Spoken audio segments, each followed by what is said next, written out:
What's up, everybody? It's Leader Manny here, back with another review. And this review, I'm going to be reviewing the Royal Rumble 2024 Build-A-Figure Virgil set. This time I'm going to be reviewing the Batista from his 2005 Royal Rumble appearance and his gear with the red attire. There's the Virgil piece, Build-A-Figure piece right there. And here he is when the moment he won the entire Royal Rumble, one infamously known for almost tying with John Cena. So I've got Brock Lesnar. I'm going to be doing Batista right now. Rich Holland, I'm not too interested in getting that. The Beth Phoenix, if I do see that figure, I'm planning on getting that too. I'm not sure if I'm going to do a review on that, but either way, people, and without further ado, let's get them out of the packaging.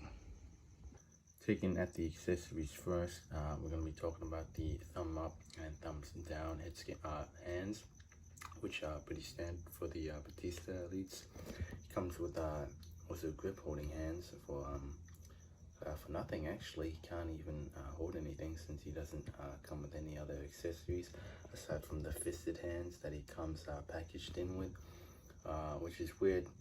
I guess the Build-A-Figure piece really took up all the budget for the Batista Elite. It's the same one. It's the same case with the Brock Lesnar Elite. There was no accessories with that, since I'm assuming people would want Brock and Batista more than Rich Holland and Beth Phoenix. But aside from that, let's get on to the figure itself. Alright, so I'm getting into the figure. It is pretty good. It is really good. Unfortunately, mine's a little bit loose on the arms. As you can see, it's not as tight as I would like it to be. And speaking of tight, another thing about these newer figures is they are on that Scott Steiner. This Batista is on the Scott Steiner. That has the same Scott Steiner legs, so it's pinless, so it's much more tighter. When it comes to the knee bend or knee joint for the double jointed knees, but it is hindered by this big ass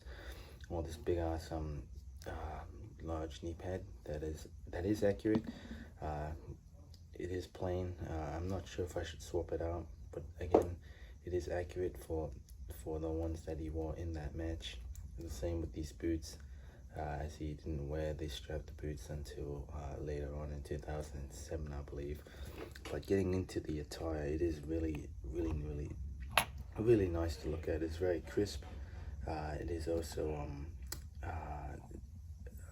nice silver as I'd like it to be. It isn't still nice though. It's looking at the reference images, it is as shiny as I'd like it to be. But then again, I could fix it. It's an easy fix. It's got the Batista logo with the flames and the torch in the middle. He's also got his tattoo, his dragon tattoo, that isn't as inked up as it is now. I'll be comparing him, this tattoo, with the other elites, the the greatest hits, Batista. Then we'll really see the difference. Another thing is that this tattoo on his right shoulder and bicep has a little bit of fading here. I'm not sure. I don't know why. I don't know the difference. If that is a part of the tattoo or if that's actual paint missing from the tattoo, which is just a bit embarrassing on my part. And another thing about this figure is this head is from the Ultimate Edition, based on the fan takeover or Fan Central Ultimate Edition, which I'm not sure which one it is. It is, okay, I'm going to be standing him up for a bit. It is a little too tall. Actually, the neck is a little too tall. As you can see, it's clearly not meant for this torso. It's meant for the Ultimate Edition torso. It is also on the smaller side, but it does look exactly like Batista. It is a really nice rendition of the character. He does have a bit of a smudge or a mole. Oh, it seems to be a mole on his right cheek. If it will focus. Okay, it's not gonna focus, but basically, aside from that, it's pretty plain and simple. He's just looking straight ahead very determined, and really gives me the Marcus Phoenix vibes. They're focused now, but yeah, it's such a nice head scan. I'm really glad they did reuse it. It's a good choice for a reused head scan, so it's not too bad. He does have the infamous belly button tattoo, and I think this torso is pretty good. I think it is not too ripped. It's actually Batista would actually suit this torso. So yeah, it's not too overly ripped like like the Greatest Hits Elite, which I'm glad they didn't just reuse. What am I talking about? I'm glad they didn't use this torso for the older Elite. I'm glad they went back to his much more jacked days, if that makes more sense. But yeah, that's pretty much it for the decals of the design of the figure. We'll be getting into the posability of the figure, which is the articulation. So pretty much the standard boot rotation, boot cut on the shin. He's got a up and down movement that is also really stiff. Double jointed knees once again, but it is hindered by the large knee pad. The thigh swivel is really tight on mine, and he can kick this far forward and not too far back. Can not do the splits, but he can go to the side. He's got a swivel, a waist swivel. His ab cinch can go that far back or forward, that far back. He's got an arm rotation that goes all the way around, and his arm can go that far up. Double jointed elbows, waist swivel, wrist swivel, and up and down hinge in the same hand. His head can look all the way around, and the thing is, it's really tight. So if I put it all the way down, the head scan, and I switch it all the way around, it will pop off pretty easily depending on how tight your head scan is. And another thing is about this figure is that you can't look too down, but you can look a decent amount up. So yeah, it's pretty good range for for a younger Batista.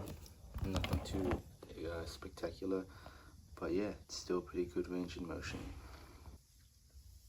Here he is with the Brock Lesnar Elite figure from the same wave. And here he is with the co-winner or the runner-up of the 2005 Royal Rumble, the Ultimate Edition, John Cena. Here he is with the Mr. Quads, Mr. Allegations, Mr. Vince McMahon himself in his wrong attire. And here he is with the or another version of John Cena in his main or his non-Ultimate Edition form, the military version John Cena. And here he is with his older future Batista self. And a cool thing about these Batista figures is we really see the detail and the transformation of the tattoos on the back. As you can see, it's much more simple, less colorful than it is now. Obviously, he added more color as he got older, but I still think this is very inaccurate, as it's missing a lot of detail on the right side of the right side of the shoulder and back. I do think this figure is still good, comparing him to the Greatest Hits figure. So I do think this figure is a nice representation of a younger Batista, and this figure is it's alright. But thank you guys so much for watching this video. If you did like this video and figure, if you did like this figure, or if you liked me reviewing this figure, I'd really appreciate if you'd like the video and share it with your friends and family and whatnot. This figure is pretty good for any Batista mark out there, and you know, it's a really good rendition and attire for any fan of Batista. Once again, I highly recommend, especially with the new technology. It's definitely not a must-have, but it's definitely a good figure to have had you been a Batista fan, because you know, Batista back in the day was a beast. And it's a weird fact from my mate Solomon Figs. It's such a stark contrast from Batista being so loved in 2015 or 5 to Batista now, or not now, but like Batista in 2014 being so hated and not wanting nowhere near the Royal Rumble. So I think it's pretty funny to get a Royal Rumble figure or a Batista based on his Royal Rumble appearance. But that's a weird side tangent. What am I even on about? Anyway, thank you guys so much for watching this video, and I will see you in the next one, and bye-bye.